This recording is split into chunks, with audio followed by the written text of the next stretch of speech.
Sabihin natin, praise the Lord. Praise the Lord! Sabihin natin, hallelujah. Hallelujah! Amen. Di ba na ba kayo inaantok, mga kapatid?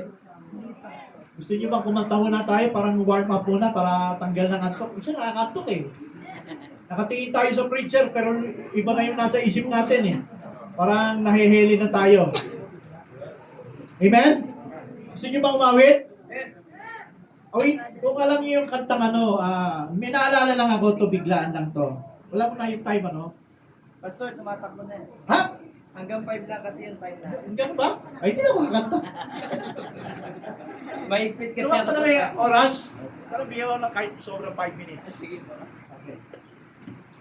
So yun po, yung topic natin, ang tema ay transform by renewing of mind. At napakinggan natin ng mga unang nagsalita na mga speaker, ay magaganda yung mga points, no? Maganda yung kanilang mga na-drive at talaga namang nakaka-encourage po sa atin. Praise the Lord. Although sometimes, minsan parang dahil hindi natin masyadong hindi pa tayo sanay dun sa iba ng mga nabibitawan nila, especially sa quotation ng prophet, no? At medyo hindi pa tayo, parang baby pa tayo dun sa quotes ng prophet. Tuloy lang mga kapatid, tuloy lang din tayo. Kasi ang purpose ng fellowship na ito ay para sa kalakasan ng bawat isa. Para meron tayong makukuha sa mensahe ng Panginoon na uuwi tayo sa malayong lugar, meron tayong nakuha na kalakasan. Amen. Kung hindi man natin masyado makuha, hanglang natin, pag-aralan natin ang mabuti. Okay? So, yun ang attitude na tunay na bride ng Panginoon. Hallelujah. So, tuloy ko po mga kapatid, itong transform by the renewing of your mind. Sinabi ni Apostol Pablo sa Romans chapter 12. Umaalala niyo mga kapatid, nang buhay pa si Apostol Pablo at siya ang kinikilala bilang fundador ng mga hintid na apostol. At alam natin lahat yan dahil sa Bible. Nung siya ay nangangaral sa panahon na malapit na po siyang umalis, ibig sabihin, mamatay. Nagbigay po si Apostol Pablo ng mga paalala sa Iglesia ng Panginoon na kung saan ay tinatawag po na bride. Can you say amen? Okay. Unang talata, sabi ni Pablo, sabi po niya, nakalagay po sa Acts chapter 20. Ano po ba ang sabi sa Acts chapter 20? Sabi ni Apostol Pablo, aking talastas na sa pag-alis. Sa pag-alis ko ay magsisipasok sa inyo ang mga ganid na lobo na hindi magpapatawad sa kawan. Yung kawan ng Panginoon na sinasabi ni Pablo, yan po ang iglesia. Yan po ang iglesia ng Panginoon. Yan po ang pinaghirapan ni Kristo. Na binigay niya ang kanyang buhay, ang kanyang dugo, handog sa kanyang sarili, para ang iglesia ay maitatag sa aral ng Diyos. Ngayon, ang babala ni Apostol Pablo, pagkaalis ni Pablo, papasok ang mga ganit ng lobo. Now, bakit may transforming the renewing of your mind? Because the original position of the church in their mind, they will remove by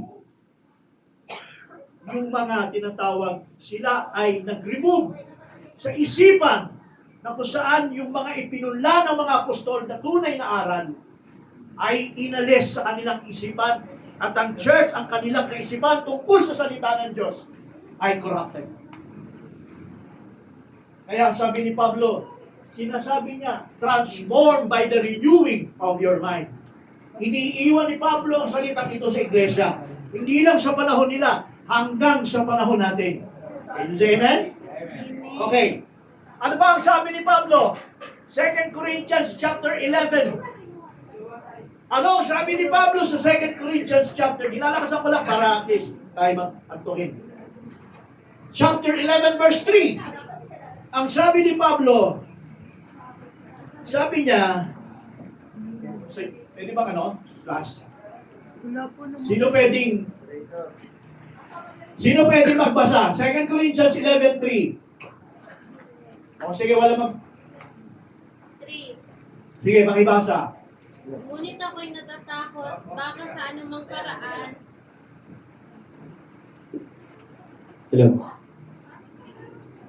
Ngunit ako'y natatakot, baka sa anumang paraan kung paanong sa Eva ay nadaya ng ahas sa kanyang katusuhan, ang inyong walang malay at malinis mga pag-iisip na kay Kristo ay pasamain.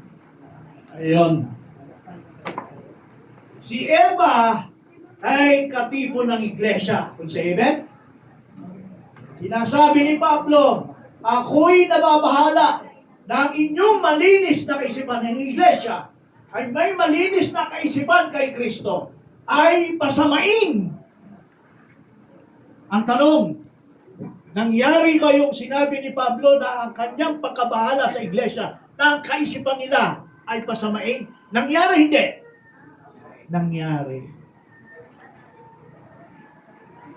Kaya po, nagkaroon ng 7 iglesia ng kapanahunan at bilang end-time message, walang hindi nakakalam kung anong nangyari dyan. From the first church age until the second, the third, the fourth, the fifth, the sixth, and seventh church dispensation, alam po ng mga nag-aaral sa end-time message. If you are end-time message, tapos hindi mo alam ang bagay na yan, panahon na ito para pag-aralan because of the renewing your mind. Kasi bahagi ng pag-aayos sa atin, hindi lamang sa pamumuhay ng ating buhay. No, yung katulad ng mensahe ng denominasyon na sila ay may mensahe nagagamit nila ito, pero saan parte sa laman? Sa physical lang. Yung nawawala lang yung pagiging lasenggo, yung pagiging sugarol, pambababae, etc. Yan lahat ay sa laman na nagagamit renewing. Pero doon sa spiritual na pagsasaayos ay dapat itong mailagay, mai-apply sa panahon natin lalo na ngayon. Praise the Lord. Ibig sabihin, down through the history from the first church age, Church of the Ephesus, mga kapatid, yung original teaching of the apostles, especially the Godhead. Ano pa? Marami pang iba. Yung original doctrine of the teaching and doctrines of the apostles. Acts chapter 2, verse 42, 46. Na-remove yun, mga kapatid. Especially in the Godhead. Napakaganda ng Godhead. Kasi foundation ng Godhead. Pagdating nang namatay ang mga apostles, on the 2nd to the 3rd century, pinipilit nilang ibalik kung ano yung unawan original ng mga apostles. Nire-renew nila sa panahon nila Tertullian, sa panahon nila Athanasius, sa panahon nila Arius. Inaayos nila yung pagkilala nila, yung isipan nila sa pagkilala nila sa tamang pagkilala sa Diyos. Amen? Pero pinipilit man nilang ibalik, hindi maibalik. Kasi bakit? Hindi po sa panahon ng 2nd, sa 3rd century, church dispensation, maisasauli, maisasaayos ang kaisipan ng pagkilala sa Diyos, kundi sa last church age sa panahon natin ngayon. Dumating si Luther, ginamit si Luther, nag-restore ng mga bagay. Actually, si Luther ay siya ang foundation ng mga reformers. At sinundan pa ng iba. Isauli ba yung Godhead? Hindi. Lumagbo ba ang panahon at the 6th Church, Philadelphia, na isauli? Hindi. Panahon ni Brother Branham, nasauli? Yes or no? Nasauli. Kaya nga, sa panahon ni Brother Branham, pag nagbasa tayo ng kanyang message, si Brother Branham din mismo, inayos ng Diyos ang kanyang kaisipan sa pagkilala sa Diyos. Why? Nagsimula si Brother Branham, sabi nga ni Pastor Bal kanina, kung ano yung unawa ni Pastor Bal, yun din ang unawa ni Brother Branham before. At ang Diyos niya. Napunta sa God is na, sabi ko, At pagkatapos, napunta siya ng oneness. And then later, pinakita ng Diyos sa kanya yung tama kasi gustong ayusin ng Diyos ang kanyang kaisipan sa pagkilala sa tunay na Diyos. Si Brother Branham ay may biblical Godhead? Yes. Sinabi niya Trinitarian mali. Sinabi niya oneness mali. Like as one finger, it's wrong. Tama, Pastor Yuri, di ba? Sinabi ni Brother Branham, absolutely wrong. So, sabi ng ating mahal na propeta, dinainan niya, napakarami niyang sinabi. Hindi natin may isa-isa. Kaya sa panahon na yun, si Brother Branham mismo, unang ginamit ng Diyos para baguhin, para ayusin ang tamang pagkilala sa Diyos. Now, hindi lang Godhead. Revelation chapter 10, verse 7. Maraming aayusin sa kaisipan ng iglesia, especially on that day na nandito si Brother Branham. Kaya si Brother Branham ang kinasangkapan ng Diyos, Revelation chapter 10, verse 7, ano sabi niya? But in the days of the voice of the seventh angel, when he shall begin to sound, the mystery of God should be finished. Okay, as he had declared to his servants, the prophets. Now, dumating na yung prophet, dumating na yung seventh angel, na i-deliver sa atin yung mga tamang aral ng mga apostolic teaching, apostolic doctrine. We are already restored. Kasi ano yung purpose ng restoration? Para ang iglesia, ang kanilang kaisipan, kung paano nakurap after nila Paul, after ng mga apostles, ay naibalik tayo sa panahon natin ngayon. Amen? Andiyan ba kayo mga kapatid? Okay. Now, ipupuno ko ito mga kapatid. After 10:7, sabi ganon, sa 10:7, but in the days of the voice of the seventh, yung seventh, alam natin si Brother Branham, sa kalagayang voiced. Now, pag binasa natin kung nakalagay dyan, sabi sa baba ng 10:7, as in the days of the voice of the seven,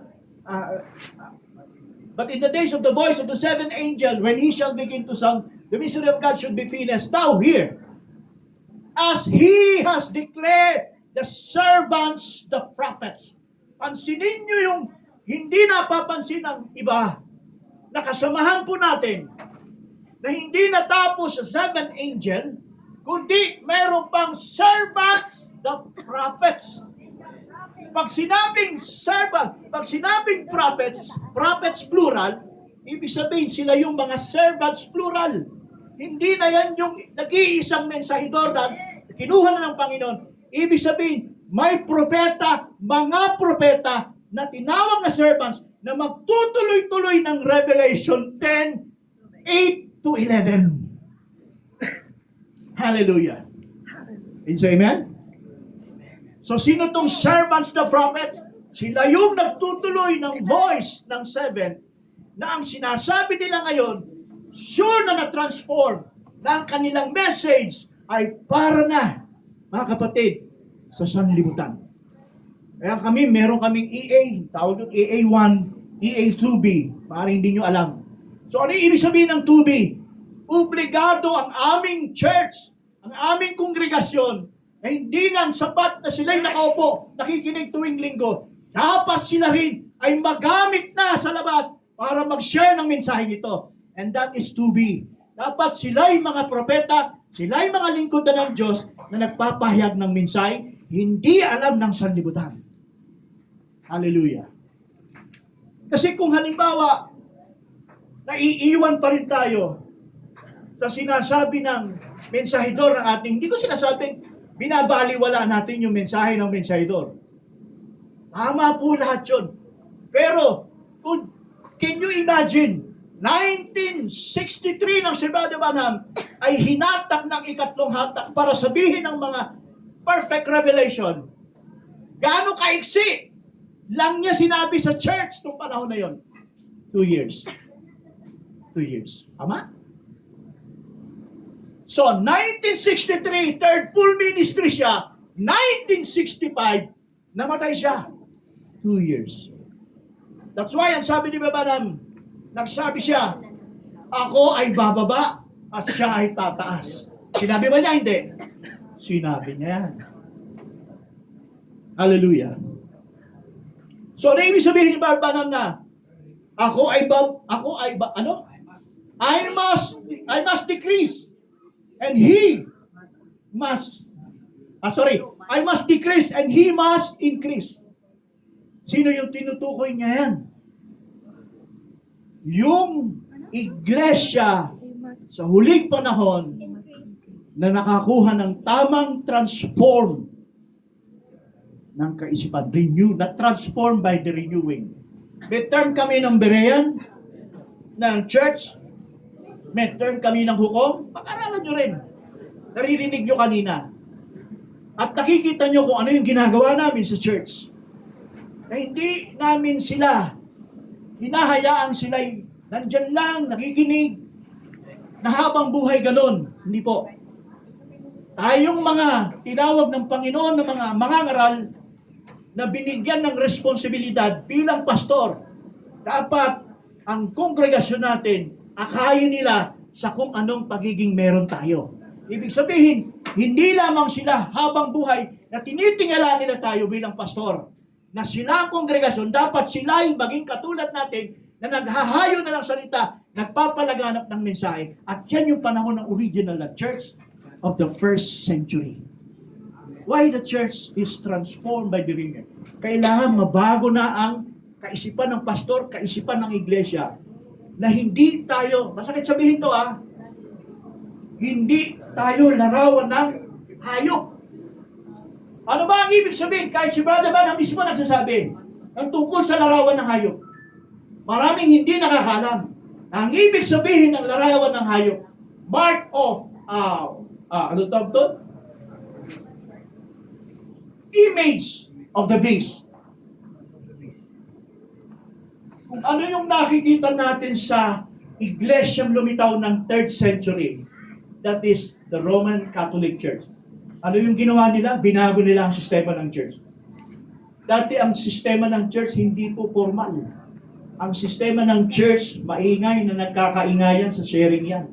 Fellowship yan. Pero ginawa nila, binago nila na kapag Sunday, anong gagawin? Pupunta sa loob ng church, uupo, makikinig sa pare, makikinig sa pinakamataas na may katungkulan sa iglesia ng Panginoon.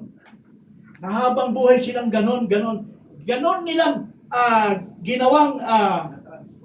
ginawang pagkabalda ang iglesia sa kaisipan. Na ang kaisipan nila, wala akong magagawa, kailangan ko lang sumang-ayon sa sinasabing na nakatayo doon sa pulpitong yon. And that is the image of the beast. Kapag ang iglesia ay hindi mo pinagsalitayan, mga kapatid, na puro laging ang nakatayo lang dito, sa pulpito, ang siyang may otoridad na nagsasalita, mga kapatid, that's the mark and the image of the beast.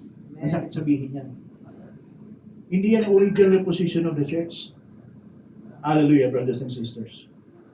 Ang original, lahat nagsasalita. Kung meron nga lang sana ano yung apostolic doctrine? Acts chapter 2, pakibasa. Verse 42. Yan ang original position. Kaya sabi ni Pablo, Ephesians chapter 2, verse 20 and 21. Anong sabi doon? Itinayo ang iglesia sa pamamagitan ng aral ng apostol at propeta. They were builded and founding by the teaching of the apostles and prophets, dalawa. Pero unti-unti yung binago sa isipan ng iglesia ng Panginoon. Sino pwede magbasa?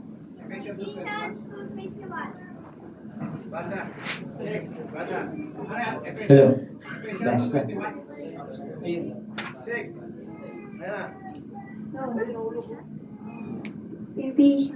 Yes. Pakinggan nyo mabuti, mga kapatid. Kung may Bible tayo, silipin nyo. Baka, tignan nyo mabuti. Acts 2:42. 42. Acts 2:42.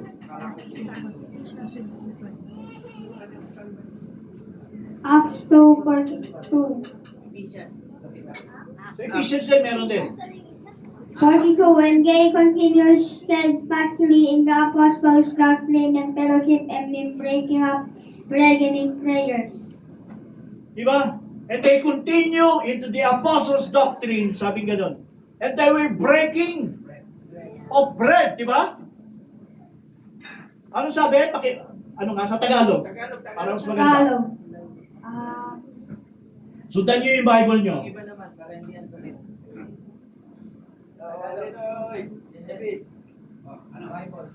Bible, Tagalog. JP.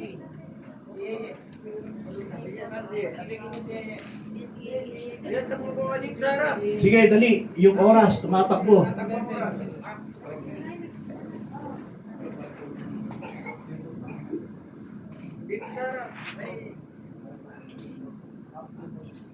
Pakilakas mo, Brother JP, para marinig ng lahat. 46 na. Pakatalastasin nga ng buong angkan ni Israel na ginawa ng Diyos na Panginoon. Acts chapter 2:46. Acts chapter 2:42 Tagalog. And then jump mo sa verse 46. Tagalog. 42 po muna. At sila'y nagsipanatiling matibay sa turo ng mga apostol at sa pagsama-sama at pagpuputol-putol ng tinapay at sa mga pananalangin. Tuloy mo sa verse 46. 46.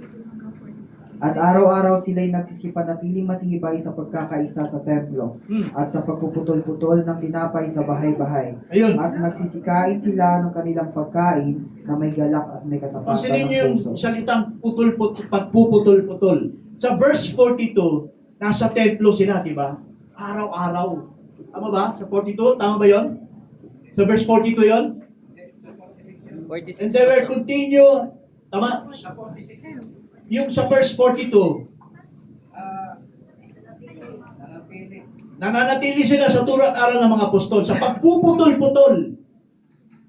Pansinin niyo yung pagpuputol-putol. Ang nagpuputol-putol, hindi lang yan manggagawa. Ang nawala dyan, yung kasama yung kongregasyon na nagpuputol-putol ng tinapay at ang original ng pagpuputol-putol ng tinapay doon sa 46. Ano sabi sa 46? Pakiulit. Pagpuputol-putol ng tinapay, sige, pasahin. Araw-araw sila nagpapanatiling matibay sa pagkakaisa sa templo at pagpuputol-putol ng tinapay sa bahay-bahay at nagsisikain sila ng kanilang pagkain may dalakar ay katapatan. Ang original ng system ng pagpuputol-putol ng tinapay. Ang sabi araw-araw nasa templo. Tama ba? Apostles' doctrine yan. Turo ng mga apostol araw-araw sa templo. May laman at gawain. At ito pa, tinagos pa ang gawain hanggang bahay.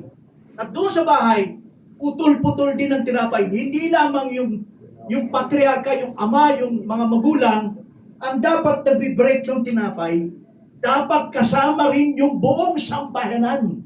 Dapat mayroong full sharing sa loob ng tahanan. At ang sabi, araw-araw yan. Now, ito mga kapatid, kailangan po talaga mangyari yung transformation. Kasi bakit? Reality ito mga kapatid. Pagka hindi nangyari ang putol-putol na sharing sa bahay, iba ang pinag-uusapan ng pamilyang hindi ginagawa yan. Sangayon ba kayo dyan? Amen.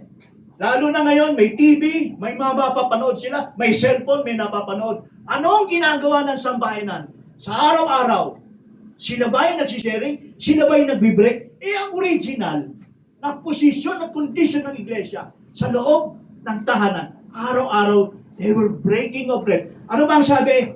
Hindi dapat yung Bible study, yung pag-aaralan sa loob ng sambahanan, na pinag-uusapan ng sambahanan, ang salita ng Diyos, anong sabi sa bandang dulo? Dapat may galak sila ng puso. At pananalangin. Ngayon, yan ay nabago na.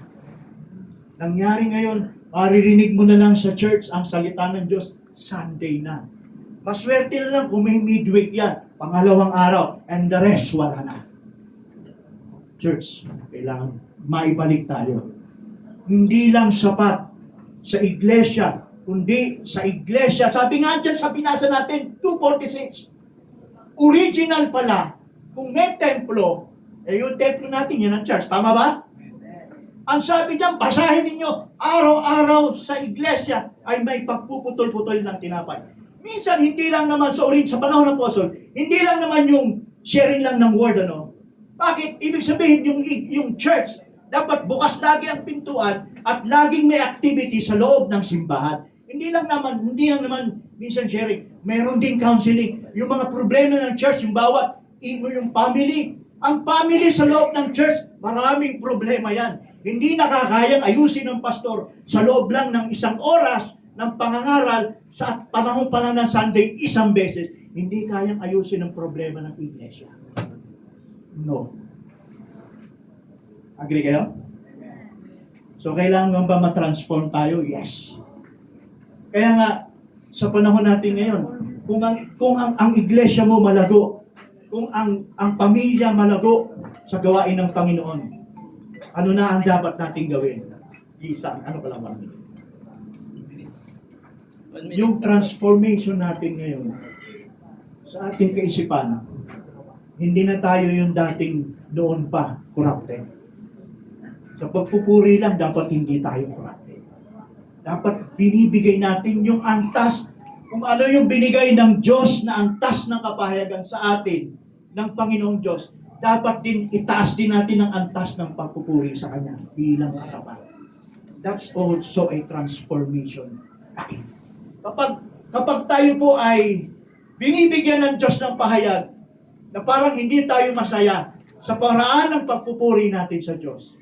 Yung sinasabing kailangan makikita sa ating sarili yan, mga kapatid. And that is also a transforming by the renewing of your mind. Pinakamataas dito ang revelation. Yung perfect revelation na binibigay ng Diyos na tayo lahat, hindi lang pastor, pati kongregasyon natin, bawat sambahanan, ang pinag-uusapan, pinagpipestahan ang iglesia. Sa iglesia, sa lugar na ito, mga kapatid, hindi tayo katulad ngayon na nandun sa Maynila, na sila'y nasa malamig na lugar, magandang lugar, hindi ganito maputik, maayos kanilang venue. Pero sa atin dito, hindi man tayo ganon. Pero I'm sure, may binababa siyang mensahe sa atin ngayon, mga kapatid. So pagpalain kayo mga kapatid ng Panginoon, hopefully, at sana hindi ako naka-offend sa inyo. Sinabi ko lang kung ano yung nakita ko sa Panginoon. At kung ito'y maging blessing para sa inyo, salamat sa Panginoong Diyos. Hallelujah. God bless you, brothers and sisters.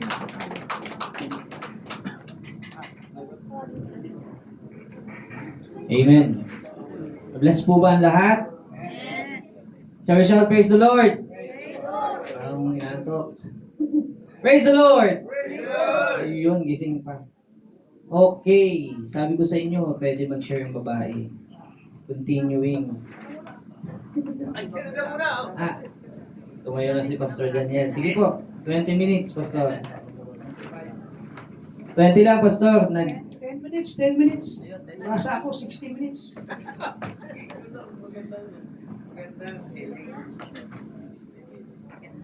So, amen. Wala si Pastor Justinto. Diyan, may lakad na daw siya. Amen. Ako actually, kinakabahan ako eh. Kasi, nature ko yun. Nasa upuan pa lang kinakabahan.